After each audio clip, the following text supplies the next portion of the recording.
ತಕ್ಷಣದಲ್ಲಿ ಅದಕ್ಕೆ ಮಾಡೋದು ಸೂಕ್ತ. ತಾವು ಮಾಡ್ತೀವಿ ಅಂತಕ್ಕಂಥದ್ದನ್ನು ಹೇಳಿದಿರಿ, ಆದಷ್ಟು ಬೇಗ ಮಾಡೋದು ಸೂಕ್ತ ಅಂತ ನನ್ನ ಒಂದು ಭಾವನೆ. ಮೊನ್ನೆ ಅಧ್ಯಕ್ಷರೇ, ಇಲ್ಲಿ ಏನಾಗ್ತಾ ಇದೆ ಅಂತ ಹೇಳಿದ್ರೆ, ಯಾವುದೋ ಒಂದು ಪ್ರಾಪರ್ಟಿ ಅಪಾರ್ಟ್ಮೆಂಟ್ಗೆ ಒಬ್ಬ ಓನರ್ ಬರ್ತಾನೆ, ಅವನು ಒಂದು PID ನಂಬರ್ ಅಲ್ಲಿ ಕನ್ಸ್ಟ್ರಕ್ಷನ್ ಸ್ಟಾರ್ಟ್ ಮಾಡ್ತಾನೆ.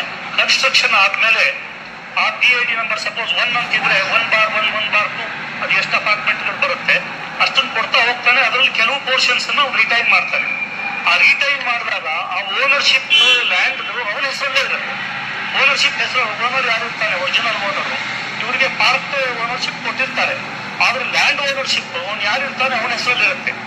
ಇವತ್ತು ಏನಾಗಿದೆ, ಇಲ್ಲಿ ಈಗಾಗಲೇ ಮಾನ್ಯ ಉಪಮುಖ್ಯಮಂತ್ರಿಗಳು ಹೇಳಿದಂಗೆ ವಸತಿ ಇಲಾಖೆ ರೇರಾವೇ ಬರುತ್ತೆ, ಅದೇ ರೀತಿ ಕೋಆಪರೇಟಿವ್ ಡಿಪಾರ್ಟ್ಮೆಂಟ್ ಇದೆ, ಟ್ಯಾಕ್ಸ್ ಫಿಕ್ಸೇಷನ್ ಮತ್ತೆ ರೆವಿನ್ಯೂದಲ್ಲಿದೆ. ಎಲ್ಲವೂ ಒಂದು ಗೊಂದಲ ಇದೆ. ಒಂದು ಹೊಸ ಕಾನೂನನ್ನ ತಂದು ಇವತ್ತು ಯಾರು ಅಸೋಸಿಯೇಷನ್ ಅವರು ಇದ್ದಾರೆ ಅವ್ರಿಗೆ ಓನರ್ಶಿಪ್ ಹೋಗೋಂಗೆ. ಯಾಕಂದ್ರೆ ಒಂದು 30 ವರ್ಷ 40 ವರ್ಷ ಆದ್ಮೇಲೆ ಆ ಬಿಲ್ಡಿಂಗ್ಗಳು ಆಯಸ್ ಮುಗ್ದಿರ್ತದೆ. ಆವಾಗ ಅದನ್ನ ಡೆಮಾಲಿಷನ್ ಮಾಡಿ ಕಟ್ಟಬೇಕು ಅಂದ್ರೆ ಇವನು ಯಾರು ಮಾಡಕ್ಕಾಗಲ್ಲ. ಓನರ್ಶಿಪ್ ಓನರ್ ಹೆಸರಲ್ಲೇ ಇರುತ್ತೆ. ಮನೆ ಅಧ್ಯಕ್ಷ, ಒಂದೇ ನಿಮಿಷ. ಇದ್ರೊಳಗೆ ಏನಾಗ್ತಾ ಇದೆ ಅಂದ್ರೆ, ಕೆಲವರು ಲ್ಯಾಂಡ್ ಲಾರ್ಡ್ಸ್ಗಳು ಮಿಸ್ಯೂಸ್ ಮಾಡಿಕೊಂಡು ಈ ಪ್ರಾಪರ್ಟಿಯಲ್ಲಿ ಒರಿಜಿನಲ್ ಟೈಟಲ್ ಮೇಲ್ಗಡೆ ಕೋಆಪರೇಟಿವ್ ಬ್ಯಾಂಕ್ಗಳಲ್ಲಿ ಅಲ್ಲಿ ಇಲ್ಲಿ ಸಾಲ ಮಾಡ್ತಾ ಇದ್ದಾರೆ. ಕೊನೆಗೆ ನಾಳೆ ಡೆಮಾಲಿಷನ್ ಮಾಡಿ ಇದನ್ನ ಕಟ್ಟಕ್ ಹೊರಟ್ರೆ ಅಲ್ಲಿರ್ತಕ್ಕಂಥವ್ರಿಗೆ ಯಾವುದೇ ರೈಟ್ ಸಿಕ್ಕಲ್ಲ. ಅದನ್ನ ಹುಡ್ಕೊಂಡು ಹೋದಾಗ ಇದು ಸಾಲ ಇದೆ ಅದೆಲ್ಲ ಗೊತ್ತಾಗ್ತಾ ಇದೆ.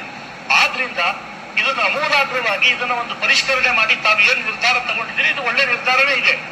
ಇದ್ರ ಬಗ್ಗೆ ಒಂದು ಯಾವ ಅಸೋಸಿಯೇಷನ್ ರಿಜಿಸ್ಟರ್ಡ್ ಅಸೋಸಿಯೇಷನ್ಸ್ ಇರ್ತದೆ ಅವ್ರಿಗೆ ಓನರ್ಶಿಪ್ ಕೊಡೋ ರೀತಿಯಲ್ಲಿ ಆದರೆ ಮುಂದೆ ಅವ್ರು ಹ್ಯಾಂಡಲ್ ಮಾಡ್ಕೊಳ್ಳಿಕ್ಕೂ ಅನುಕೂಲ ಆಗುತ್ತೆ. ಆದಷ್ಟು ಬೇಗ ಇದಕ್ಕೆ ಒಂದು ಕಾಂಪಿಟೆಂಟ್ ಅಥಾರಿಟಿಯನ್ನು ತರೋದ್ರ ಜೊತೆಯಲ್ಲಿ ಸರ್ಕಾರದಲ್ಲಿ ಇದಕ್ಕೊಂದು ವಿಭಾಗವನ್ನ ನಿಶ್ಚಯ ಮಾಡಿ ಅದಕ್ಕೆ ಜವಾಬ್ದಾರಿಯನ್ನು ಕೊಟ್ಟರೆ ಸೂಕ್ತ ಅಂತ ನನ್ನ ಭಾವನೆ. ರೇರಾ ಏನಿಲ್ಲ, 2016 ರೇರಾ ಬಂದಿದೆ. ನೀವು ಹೇಳೋದು ಕೆಲವು ತಪ್ಪು ಆ ಥರ ಆಗ್ತಾ ಇರ್ಬೋದು. ಐ ಥಿಂಕ್ ಇದಕ್ಕೆ ನೀವು ಹೇಳ್ದಂಗೆ ಎಲ್ಲಾನು ಲ್ಯಾಂಡ್ ಓನರ್ ಅಸೋಸಿಯೇಷನ್ಗೆ ಅದಕ್ಕೆ ಈಗ ಹೊಸದಾಗಿ ಮ್ಯಾಪಿಂಗ್ ಮಾಡಿಸ್ತಾ ಇದ್ದೀನಿ ನಾನು. ಇಡೀ ಬೆಂಗಳೂರಲ್ಲಿ ಪ್ರತಿಯೊಂದು ಡಾಕ್ಯುಮೆಂಟ್ ಮ್ಯಾಪಿಂಗ್ ಆಗ್ತಾ ಇದೆ. ಆ ಸಂದರ್ಭದಲ್ಲಿ ನೀವೇನು ಹೇಳ್ತಾ ಇದ್ದೀರಿ, ಈ ಯಾರು ಅಸೋಸಿಯೇಷನ್ ಇರ್ತಾರೆ association should be the owner of the property. ಅವ್ರು ಏನ್ ಬೇಕಾದ್ರೂ ಮುಂದಕ್ಕೆ ತೀರ್ಮಾನ ಮಾಡ್ಕೊಳ್ಳಿ ಅಂತ ತಾವು ಹೇಳ್ತಾ ಇದ್ದೀರಿ. ಅದು ಸಲಹೆ ಕರೆಕ್ಟ್ ಆಗಿದೆ, ಆ ಪ್ರಕಾರ ಮಾಡೋಣ.